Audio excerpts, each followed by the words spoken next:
Dear students, इस week हमने topic cover किया था वाइटल फोर्स थ्योरी। वाइटल का मीनिंग क्या होता है? नेसेसिटी।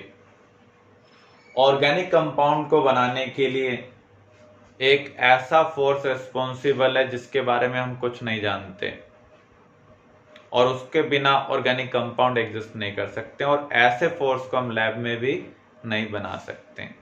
बिगिनिंग में ऐसा ज्यूम किया जाता था रिगार्डिंग ऑर्गेनिक कंपाउंड्स। काफी टाइम के बाद फ्रेडरिक वॉलर ने लैब के अंदर यूरिया बनाया। यूरिया ऑर्गेनिक मटेरियल है, यूरिन का पार्ट होता है।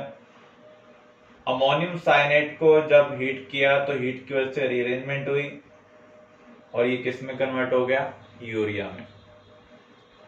इससे इसको बिग ब्लो मिला और इसको डिस्कार्ड कर दिया गया। फ्यूचर में फर्दर बहुत सारे कंपाउंड को लैब में प्रिपेयर किया गया। इसकी वजह से इस थ्योरी को डिस्कार्ड किया गया क्योंकि अब हम ऑर्गेनिक कंपाउंड को लैब में बना सकते हैं, जबकि ये थ्योरी क्या कहती है? ऑर्गेनिक कंपाउंड को हम लैब में नहीं बना सकते हैं। Chemical properties of carbon compounds. जितने भी कार्बन कंपाउंड्स हैं उनको हम एज ए फ्यूल यूज कर सकते हैं। जब हम फ्यूल को इग्नाइट करते हैं in the presence of air तो उनका कंबशन स्टार्ट होता है। कंबशन एक्सोथर्मिक प्रोसेस है जिससे हमें हीट मिलती है, लाइट मिलती है। कंबशन दो टाइप का है, complete and incomplete. Complete combustion में कार्बन कार्बन डाइऑक्साइड में कन्वर्ट हो जाता है, हाइड्रोजन वाटर में कन्वर्ट हो जाता है। इनकम्प्लीट में कार्बन कार्बन मोनोऑक्साइड में कन्वर्ट होता है, हाइड्रोजन वाटर में कन्वर्ट होता है।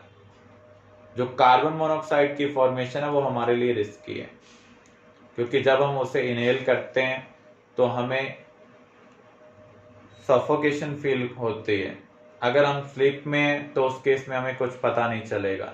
धीरे धीरे हीमोग्लोबिन के साथ कार्बन मोनोऑक्साइड रिएक्ट करेगा, कार्बोक्सी हीमोग्लोबिन बनाएगा जिससे हीमोग्लोबिन ऑक्सीजन कैरी नहीं कर पाएगा।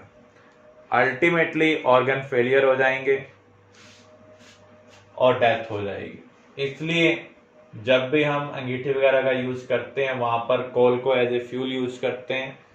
कुछ टाइम के बाद रूम के अंदर ऑक्सीजन कम हो जाती है तो इसका मीनिंग इनकम्प्लीट कंबशन स्टार्ट हो जाता है। तो इनकम्प्लीट कंबशन से जो कार्बन मोनोऑक्साइड प्रोड्यूस होगी वो हमारे लंग्स के थ्रू ब्लड में जाएगी और हीमोग्लोबिन को डैमेज करेगी। अल्टीमेटली ऑर्गन फेलियर हो सकता है। इसलिए हमें विंडो ओपन रखनी चाहिए जब हम अंगीठी का यूज करते हैं। फ्यूल दो टाइप के होते हैं, एक फ्लेम प्रोड्यूस करते हैं, दूसरा फ्लेम प्रोड्यूस नहीं करते हैं, जिनके वेपर बन सकते हैं जैसे लिक्विड और गैसेस फ्यूल। उनका कंबशन हमेशा फ्लेम की फॉर्म में होता है। एलपीजी लिक्विफाइड फॉर्म में है, वैसे गैस भी है। तो जब आप उसका कंबशन करते हैं तो आपको फ्लेम मिलती है। जो सॉलिड फ्यूल होते हैं उनकी फ्लेम नहीं होती है। हम वुड को कंबस्ट करते हैं, बिगनिंग में आपको फ्लेम मिलती है। वो इसलिए मिलती है क्योंकि वहां पर जो लिक्विड और गैसेस मैटर है पहले वो कंबस्ट होता है, बाद में आपको फ्लेम नहीं मिलती है। Addition reaction. एडिशन रिएक्शन हम अनसैचुरेटेड कंपाउंड में ऑब्जर्व करते हैं। यहां पर हाइड्रोजन रिक्वायरमेंट से कम थी तो यहां पर मल्टीपल बॉन्ड में एक बॉन्ड वीक है। वीक बॉन्ड को इजीली ब्रेक किया जा सकता है। जब ये रिएक्शन में पार्टिसिपेट करेगा तो यहां पर अनसैचुरेशन ब्रेक होगी। इस बॉन्ड के दोनों इलेक्ट्रॉन आप एक तरफ शिफ्ट कर सकते हैं। मान लीजिए आपने इधर शिफ्ट किया तो इधर नेगेटिव आएगा, इधर क्या आएगा? पॉजिटिव। वाटर के दो पार्ट हैं, एक पॉजिटिव और एक नेगेटिव।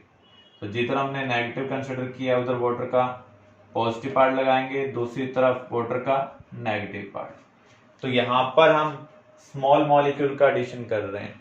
तो ऑर्गेनिक कंपाउंड जब अनसैचुरेटेड होंगे उसमें स्मॉल मॉलिक्यूल ऐड हो सकते हैं जैसे H2O, HCl, H2। तो इस प्रोसेस को हम क्या कहेंगे? Addition reaction.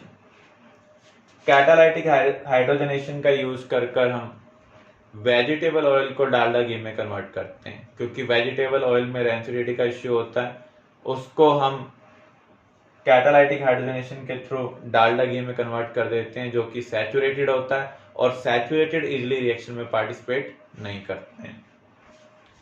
सब्स्टिट्यूशन रिएक्शन क्या होगी? जिस रिएक्शन के अंदर एक एटम या एक ग्रुप अदर ग्रुप से रिप्लेस हो जाए, ऐसी रिएक्शन को हम क्या बोलते हैं? Substitution reaction. For example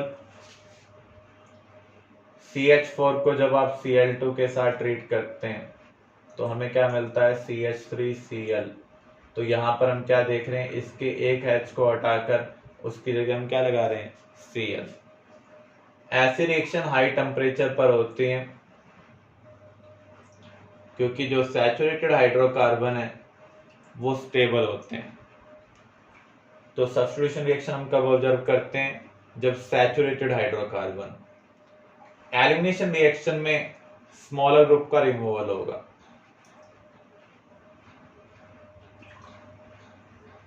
for example अगर हम इसको हीट करेंगे तो यहां से OH निकल रहा है, इसकी नेबरिंग पोजीशन से H।